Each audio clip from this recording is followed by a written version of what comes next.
Saving America one entrepreneur at a time, it's the Biz Rap Podcast with your host, Michael Manahan.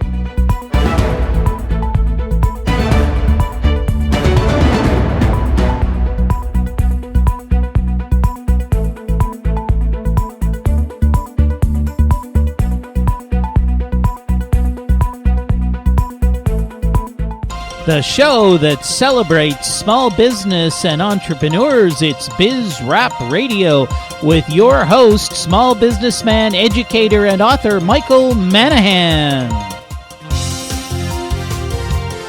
And welcome to another edition of Biz Rap Radio. It's your host, Michael Manahan. Thank you so much for joining me today. If you're new to the Biz Rap Radio show, we are the show all about small business and entrepreneurs. Yes, we are here celebrating the role that small business people and entrepreneurs play in our society. Now, you may not know this, but as we pull out of the recession, most new jobs are created by small businesses. That's right. It's not the fat cats on Wall Street. It's not those big corporations who are, every time you read the Wall Street Journal, are laying off tens of thousands of people by the waves. It is small businesses. Small businesses drive America, and we are the show that is here to serve small business people. We encourage entrepreneurs. We're out to help entrepreneurs. Now, what should you do if you're an entrepreneur? Well, here's what you do. First of all, if you're running a business, you've got an obligation to make a profit. Yes, I know some of those people out there would tell you it's a dirty word, but no, it's not. Why do you need to make a profit? Well, for a number of reasons. First of all, you have to take care of yourself. You have to take care of your families. You have to take care of your employees, and you need to take care of your community. So that's what small business is all about. Again, you got to take care of the people that are in your life, and that includes your employees. And I want to stress that really because, I know that you read the articles in the Wall Street Journal and you hear about some of these employers who treat their employees like dirt. And I guess really it does happen out there. But I'll tell you, I've worked with a lot of entrepreneurs over the years that treat their employees like family, that help their families when they're in trouble, that pay for medical bills, that pay for employees to get an education. I met a lady, African-American lady, that owns 10 or 12 McDonald's restaurants. She has a policy where she pays for the education for every one of her employees. So, yes, you can always find a dirty player out there as an employer, but really, at the end of the day, we are people. Yes, believe it or not, business people, they are people. And most people, I believe anyways, when given the opportunity, will treat their fellow humans with respect and empathy. And I'll tell you, I've had some great employees over the years. I've had employees that I would walk miles for. And if you're an entrepreneur, remember something. You're never going to achieve your dreams unless you're able to work effectively through people. So if you're a big jerk, guess what? You're not going to get the best people working for you. But anyway, that's kind of an introduction to Biz Rap Radio. But now I want to move on with the show. I have in studio with me an entrepreneur himself, a person who has advised and worked with many companies over the years. He's got an expertise in communications. He's worked as a mentor for the South Bay Entrepreneurial Center. In fact, he ran their pitch night, which is where entrepreneurs get up and pitch their ideas to potential investors. He ran their pitch training sessions where they taught entrepreneurs how to pitch their business. And so with me today in the studio is Randy Klinenberg. Randy, thank you for joining me. Thank you, Michael, for having me. It's a pleasure to be here. Well, Randy, we're here to help small businesses, and I attended a number of your pitch nights where there was entrepreneurs pitching their ideas. So let's just assume somebody listening right now is thinking about, hey, I want to tell my story to an investor. Any sage words of advice for the person who's trying to put together the best pitch ever? Sure. There are a few things to keep in mind. I think one of the most important things for an entrepreneur before they want to pitch to a potential investor or to anybody for that matter is to live your dream. It's nice to have a dream, but if you're not living it 24/7, you're not really in a position that an investor is going to take you seriously at. If you have to read cue cards, if you have to memorize things, it's a negative. You need to actually live and breathe whatever it is you're creating, selling, or whether it be a service or a product. So that's something that I've worked with a number of entrepreneurs, especially young entrepreneurs that aren't really sure. They have a problem with public speaking, or they have a problem with keeping things in their head, and that's all understandable, especially when you're young and you're new at this. But the more you pitch, the better you get at it. It's just natural. That's really good advice. I hear two things in what you're saying. The first one is you've got to be, in a way, passionate about what you're pitching. And most of us, if we're passionate about something, we can talk about it. Absolutely. We don't need cue cards. We don't need a script, because something we're passionate about, it's inside of us. But the second thing is speaking is a skill. We don't wake up being Ryan Seacrest, as an example. Thank God. Indeed. Although I wouldn't mind his paycheck. No, of course not. Yeah, but speaking is a skill, and it is. Don't expect to get up there and wow people right off their feet if you don't have a lot of practice speaking in front of a group. That's a good point, and I attribute my speaking abilities to my father, who worked with my brother and I when we were very young. He had a side gig going on the weekends doing radio announcing, and we'd sit around the old Vitrola and listen to him, do his show. And then he would spend time, my brother was an actor back in the day, and he would spend time working on my brother's voice. And then as I got older, I got interested in radio and started broadcasting. And again, you don't wake up to do it. It's something that over time, it kind of becomes you. I work, though, with a lot of my clients in terms of pitching, and tell them, look, pretend you're standing around the water cooler with your coworkers, and you just saw Star Wars this weekend, and you're excited to no end, and they haven't seen the movie yet, and you're going to spend a minute or two telling them about the movie and how great it was without giving away the ending. Okay, it's that kind of passion. It's that kind. Are you reading cue cards? Are you sitting back remembering or thinking about what you're going to say? No, it just flows. That's how it needs to be with your personal business. It's going to flow, and that happens naturally once you let the passion out.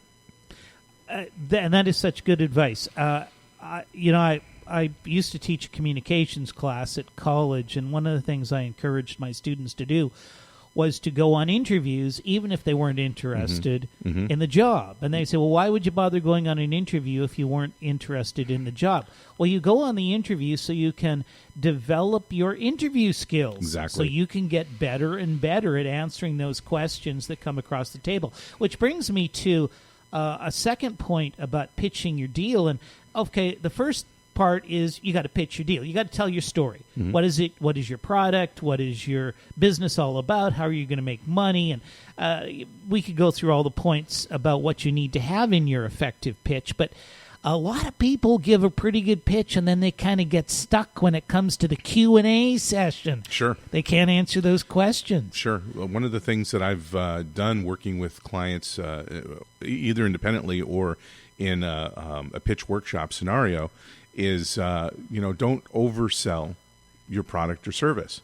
They'll have a PowerPoint presentation that'll be 15, 20 pages long, sometimes longer, and I'll go through it with them and kind of vet it and kind of narrow it down to something that's digestible by a potential investor.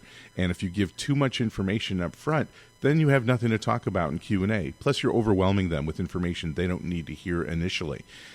So you kind of have to parse out what you want to talk about and how you want to present it so that you do have something in your Q&A bag. And it's always good to, you always have to respond with something. You never say, what my son is great at saying, I don't know. That is not an answer. That is never an answer. If you don't know, you say, great idea. That's a wonderful thought. I will investigate it, and let's get together afterwards and exchange names and numbers, and we'll pursue it. You always want to turn something that could be potentially negative into a positive, which I'm sure everyone in the world has heard that, though there's situations that come up where you really need to finesse that so you don't lose their interest. Yeah, it's not as easy as it sounds. You don't want to be caught. You don't want to make stuff up. If you get put on the spot, you get a question. You definitely don't want to make stuff up. You don't want to make stuff up because you'll get caught. Yeah. But you don't just want to also leave it as, well, I don't know. So maybe what you have to do is, more of a softer approach. I'm not sure about that. But that's as you said, a really good question. It's something we should really find the information out on. And let me do some research on that, and I will get back to you and definitely see if we can't incorporate that into our plan or our strategy. Yeah, and don't blow that potential investor, whoever asked the question, don't blow them off. I know it's something that's, oh, God, that person scared me. I'm going to stay away from them. No, that's the first person you approach after the presentation, and you exchange business cards and get their number, because if they've asked any question at all, guess what? That means they're interested. And you could pull that interest in and start working a close if you can get them to like you too, which is the second part of making a presentation. You need to let's hold that second part for right after we go to commercials. This is interesting stuff. I'm talking with Randy Klinenberg. It is Mike Manahan, Biz Rap Radio. We're here talking about small business, and you have to every once in a while pitch your business. That's what we're talking about today, amongst other things. But first of all, we got to pay a few bills right here, so we'll be back right after these messages.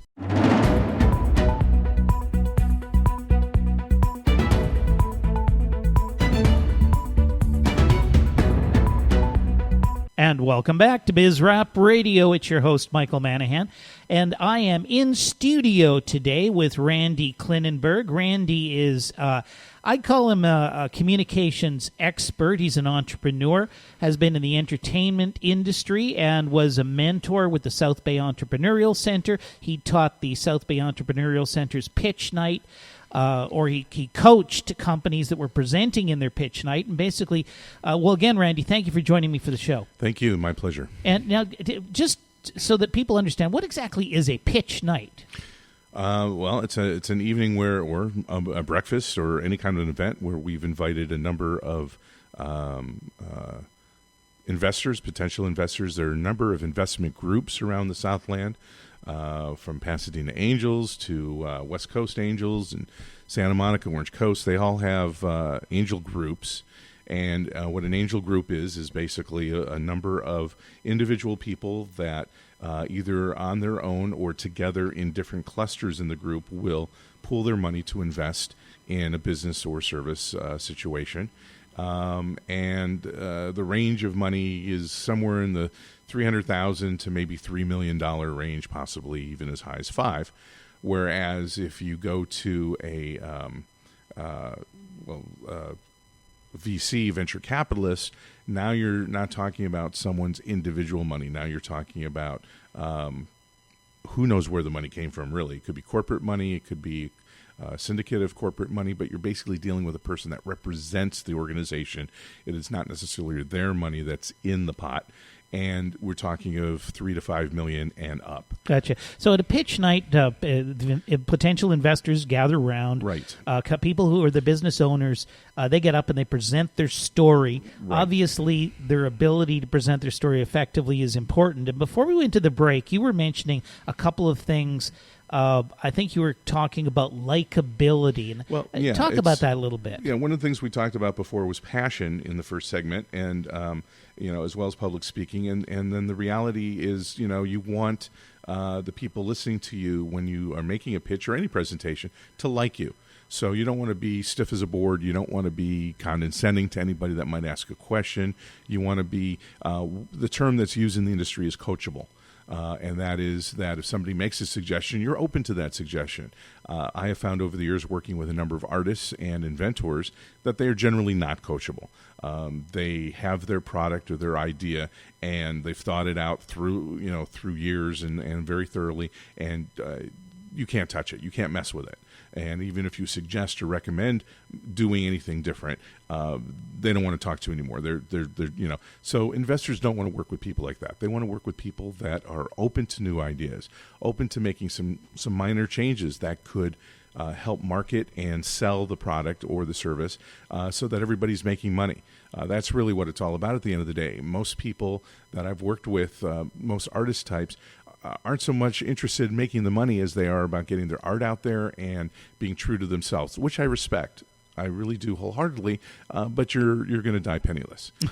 So it's really what your goal in life is. And we've worked with a lot of millennials lately who have this parallel design as they're coming up with a business on one side. They're trying to figure out how it can help and service, a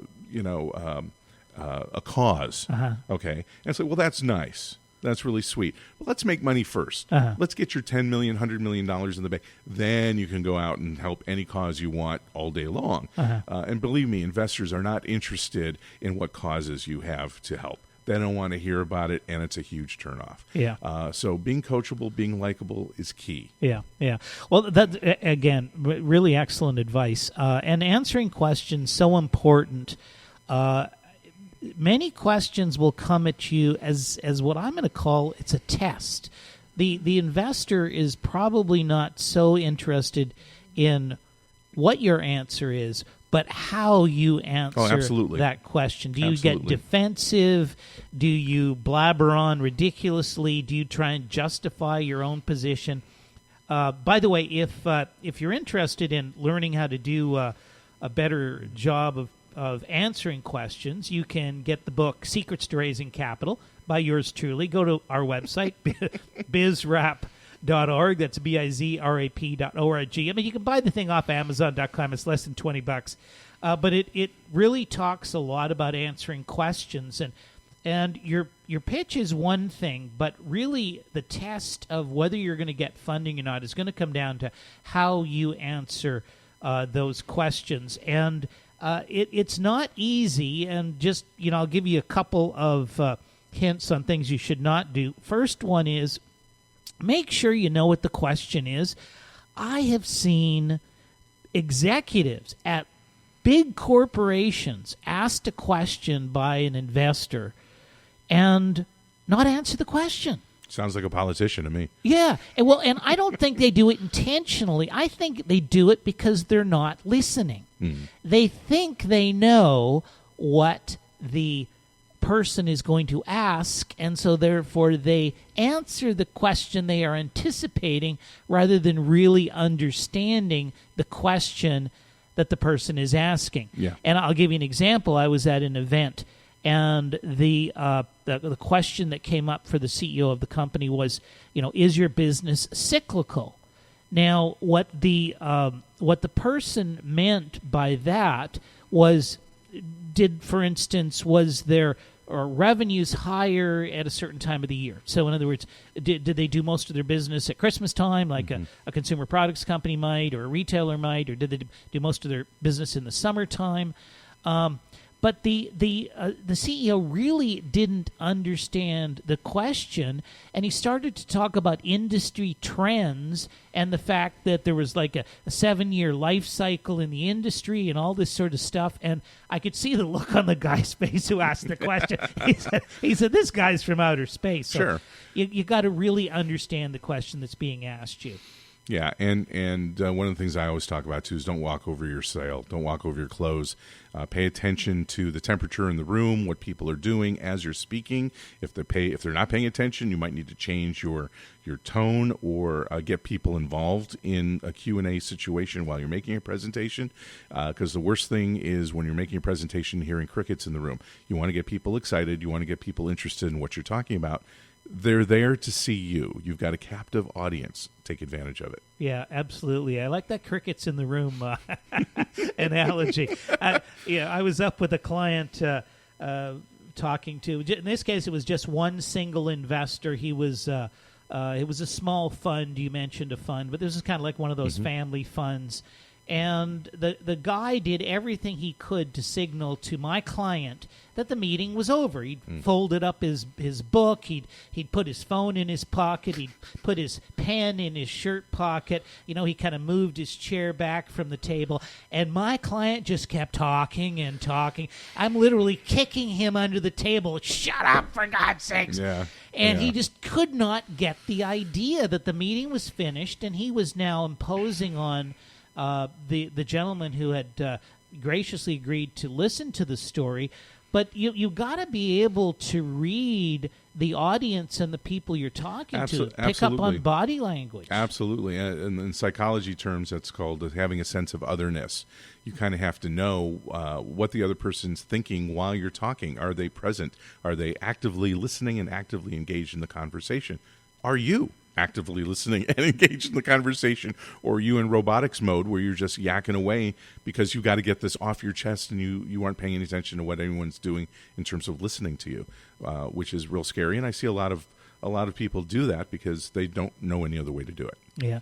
Randy, I've got other comments to make, but before I do so, you can add such value to a business, and I know you do private consulting with business executives and business owners, and you can help them on communications issues, on refining and developing their pitch, how they tell their story, amongst many other things. If somebody wants to get a hold of you, what's the best way for them to get a hold of you? Probably through my email address. Okay. Klinenbergr@gmail.com, and that's KLINENBERGR@gmail.com. Anyways, it's Mike Manahan, Biz Rap Radio. We'll be back in a moment.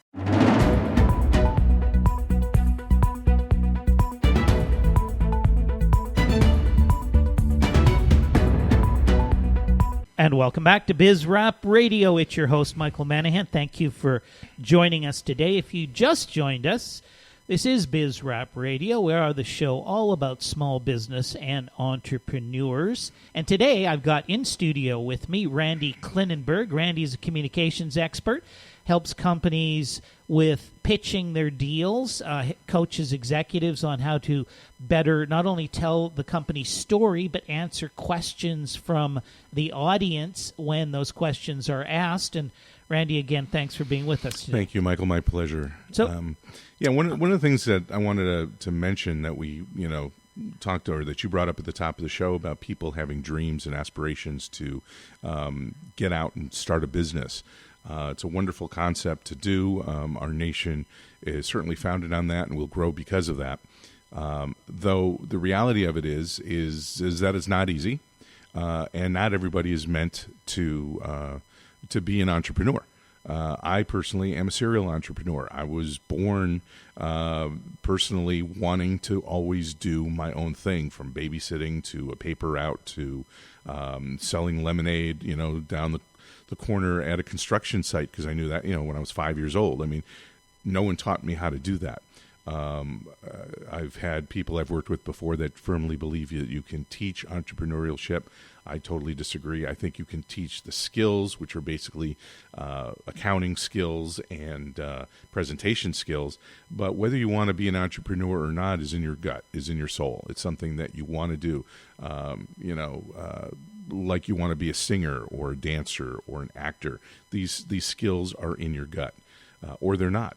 And if they're not, that's okay. The world needs people to work for other people. You shouldn't feel bad about that. And if you have a dream when you're sitting at your desk 8 hours a day, then start working on it. Do what it takes to make it happen. And that means get some help. Get a mentor. Get someone that can work with you and literally vet you to determine if you are capable of going forward in this, because it's a hard journey. It's not easy. You think, I have my own business. I can, I won't be bossed around by anybody else, but you're also not working 40 hours a week for minimum wage or even a decent wage. You're working 60 to 80 hours a week, day and night, holidays and everything, trying to get your business off the ground and overseeing it and managing it, which are a broad base of skills. And you're also not expected to know everything. You surround yourself with people that know finances, that know operations, that know distribution, that know the things that you don't know, so long as you're comfortable with knowing what your product is about in and out, or your service.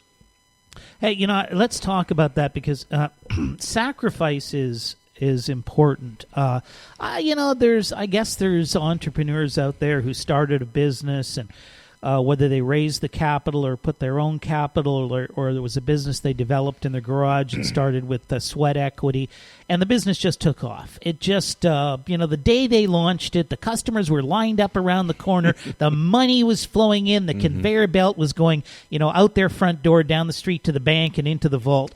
But that is far and few between. Most entrepreneurs that I know, it was a rocky start. It took time. Sometimes there was, what would you call it, missteps. It was 2 steps forward and 1 back. There was a lot of challenges. Absolutely. And not only do you need to be prepared for it, you also need to be prepared for what happens when you finally do make it and you are successful. Yeah. The people who've never walked in your shoes will think that you just fell into the money, including, by the way, our friends in Washington, because you can go along struggling at making, basically poverty wages, $25,000 a year, $30,000 a year.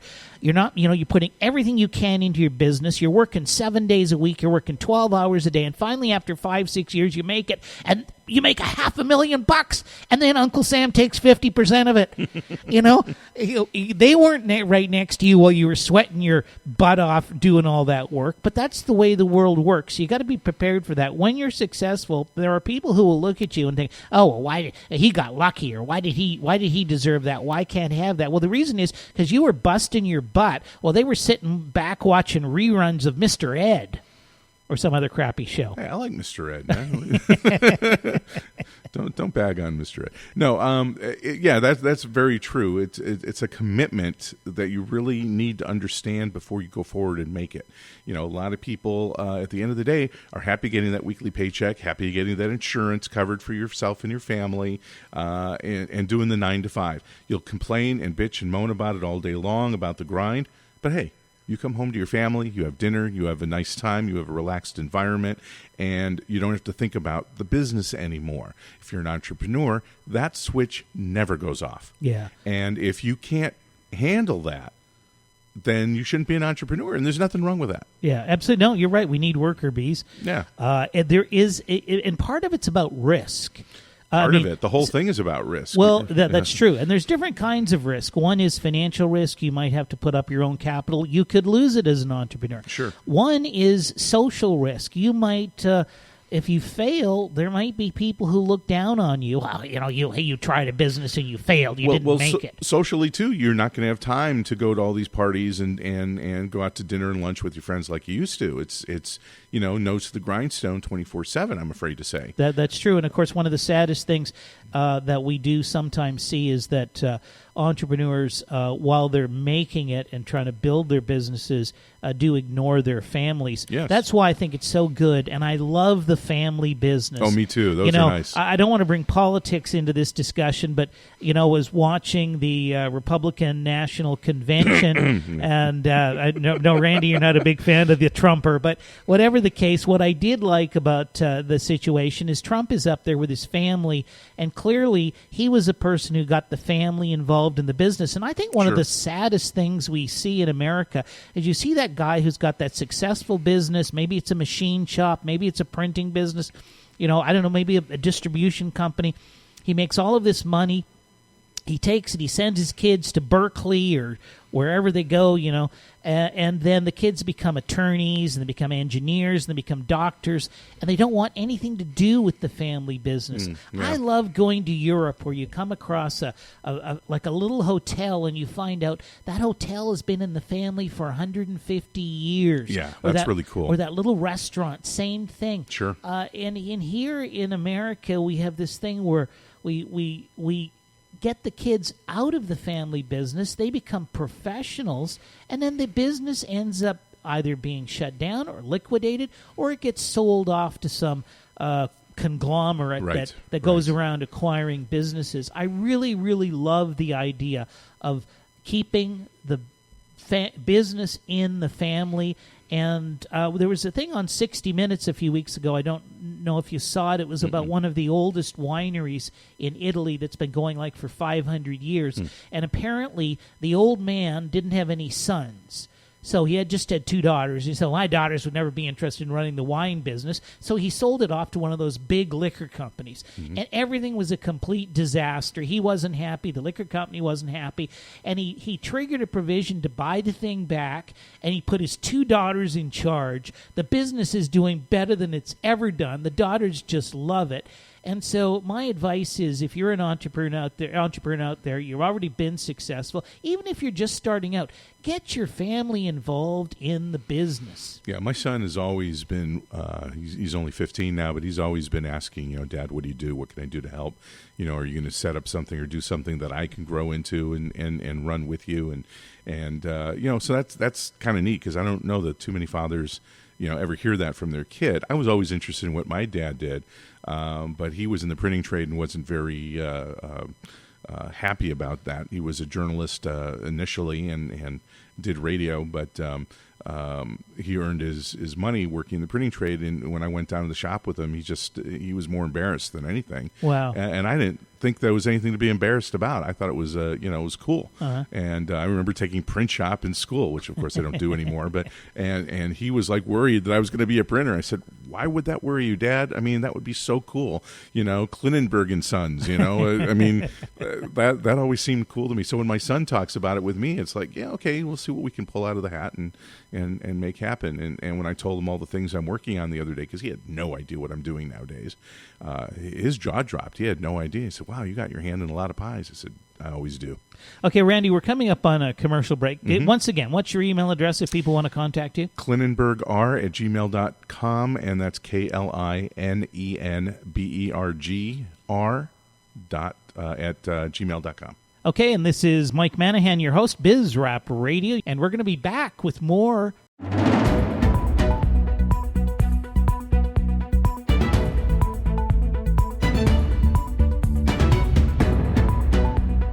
And welcome back to Biz Rap Radio. It's your host, Michael Manahan. Thank you so much for sticking with us today. Hope you're enjoying the show. I am in studio with Randy Klinenberg, Randy, communications expert, entrepreneur. And Randy, we've been talking about pitching your business, telling the story of your business, a little bit how to answer questions, a little bit about the entrepreneurial mindset, how it is a commitment to try and be an entrepreneur, and it's not necessarily for everybody. But let's talk a little bit about what you're doing these days. And you were mentioning that you're involved in a new project, and it sounds pretty exciting. Can you tell me about that? Yeah, I'm pretty excited about it for a couple of reasons. I think the main reason is it kind of centers around and fosters education. I truly believe one of the biggest issues we have in this country specifically is either poor or lack of education. And so you've got people that are not being taught anything, not being taught how to be, critical thinkers or to think for themselves or to be innovators. And we need that sorely in this country, probably more now than we've ever needed it. And there's less and less of that happening, even in the big cities. But look at rural America. These people don't have a clue except for what they're being told. Mm-hmm. And they need to be trained. Everybody needs to be taught and educated so that they can be more involved and more engaged in what's going on in the world, because everything else is. So a couple of months ago, I came across a gentleman by the name of Jean-Paul Tabakian, and he's got his own company that he's had for a few years called West Cal Academy. I've been recently brought in as the corporate relations director, which I'm very happy to do for him and for West Cal. It's an interesting organization. They're based out of Torrance, and we're working on an alliance with the city currently. And what they do is they have a pathways program for high school and college kids, mostly college kids, to get a job that's career-based. So they're working with mentors from many different businesses, and they're working with many different universities with respect to internship-type programs, paid internship programs. Whether you're from this country or not, it doesn't matter. Once you're working, you get to stay. There's a lot I'm learning about through what West Cal does, but it's very interesting. A lot of the positions he's been able to get people in are political type positions or working for law firms and things of that nature. But the best part of it is that it enables people to be trained specifically in the career that they want to be trained in, and it gets them ready for the job market. And so it bridges that gap. It's not an employment service of any kind or anything like that. And we work with community development departments all over the Southland. And the goal is to enable businesses to hire professionally trained staff without paying an arm and a leg, without it affecting their bottom line, because there's supplemental money available through grants through the state and through the feds, as well as potential college credit. So the combination of the two enables businesses to hire highly skilled people to work for them. Because I remember back in the day, even after when I was in college, internship programs where you get what you pay for. If you have interns working for you, they're not reliable, and they're just sort of testing the waters. This is not that. This is something that's much more professionally based. And West Cal Academy has been around for a few years. They're very successful, and my goal is to blow that success out of the water and bring it up to a much higher standard. Okay, so delve into this a little more deeply. Okay, who should contact you? I mean, so if I had, let's say, I don't know, if I had a law firm, I'm an accountant. So let's say I have an accounting firm. Okay. Or I do have a consulting firm. Mm-hmm. Let's say I needed maybe an assistant to help me with some consulting projects. Would I come to West Cal Academy for that? Yeah, westcalacademy.com, is it, or org? No, I think it's .com. Yeah, I have to check. I'm too new to this. I have to look at my own business card. That's pretty embarrassing. westcalacademy.com. And if you're a business that needs employees that are trained and that you can't afford to pay a ton of money for or any money for, we can arrange things either with college credit or with stipends that we get from the state to help support that and help foster that, because it trains them even more. And the more training you have, the better you are, and the better you can succeed in your career. And they're trained prior to coming to you, mm-hmm. And working for you. Sure. They're trained by other accountants within a program that is set up through West Cal. And then they're certificated so that they can go out in the real world and get a job that we're helping connect with. That we've got a number of companies and businesses in our coffers that are looking for people that are coming out of West Cal, and it's pretty cool. It's a neat organization. We're looking right now to raise a substantial amount of money so that we can train more students and more mm-hmm. universities and high schools around the Southland, and eventually grow it mm-hmm. into a national organization. Wow, that sounds really exciting. And as an educator, I think the audience knows I teach finance and accounting at California State University. As an educator, trying to get my students placed in the business world is so important. And yet, one of the problems we have is that students coming out of, I'll look at my institution, California State University. Yeah, they come out with a degree, but that degree does not necessarily mean job skills. No, not at all. No, they're two different things. Yes. And I know that a lot of my students who are successful at getting jobs are ones that maybe went out to the workplace, then after a number of years decided to come back and get their university degree. But a lot of students don't do that. They go directly into university, and they're developing hopefully their critical thinking skills. They're learning, all manner of things, but they don't have an opportunity to apply what they've learned. And so when they get out and in a job, they're really like fish out of water, if you will. Deer in the headlights. Yeah. One of the things my daughter is going to be a junior this fall at UC Riverside, and one of the things she already got started doing is working for Boys and Girls Club. It's part of what she wants to do. She loves working with kids, and that's something she may end up, whether she realizes it or not now, that may be her career path. Her teaching may be her career path. And many college kids don't really know what they want to do. Some of them do. That's great. Mm-hmm. But the best thing that helped me before I graduated college was an internship program. I went to Loyola Marymount University, and I got an internship working for Card Sharks at Goodson Todman Productions on a game show out of NBC. And then I made my own connections at NBC and got a job there before I even graduated college.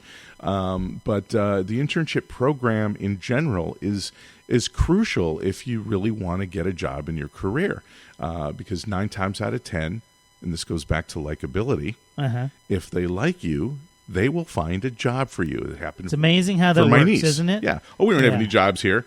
Oh, but for you, I like you. We'll figure out something for you. We'll carve it out of the budget. So being likable is very important. If you've got a chip on your shoulder, you need to get that taken care of. Yeah, and I don't know what it is. Maybe it's because our kids have been raised. They're sitting in front of computers. They're sitting in front of video games. Right. Maybe some of the interaction, we had when we were kids. I remember when I got home from school when I was a young kid. Got home, dropped off the books, and you went out and played with the neighborhood kids for 2 or 3 hours till Mom called you in for dinner. Sure. You had dinner, and then you did your homework. Right, but or now, watch TV. Mr. Ed. But now kids, they come and they're sitting in front of these electronic devices, Mm-hmm. and I think we're seeing that a lot of younger people, no offense to younger people, because they're great people, I love them, I teach them, but some of them just don't have the social skills. Right. They don't come across friendly and nice, and people pick up the wrong message from them, and that's going to hurt you. Well, with all due respect, even in our time, you would have those shrinking violet types that really were not very outgoing at all and were very afraid. It's just a personality type. And it's like everything else we talked about before. Not everybody can do this. Right. Hey, look at Randy. We are just about out of time. Really do appreciate you being with us again. It's My Randy pleasure. Klinenberg. Thanks, Randy. Another close to an absolutely great show here at BizRap Radio. Here at BizRap Radio, we believe we can fix the United States of America through a fundamental concept that individuals pursuing their own economic interests in free markets will create more prosperity for more people than can ever be achieved through government regulation and a planned economy. BizRap Radio, fixing America through individual economic freedom. That's it for this week. We'll be back again next week with another edition of BizRap Radio.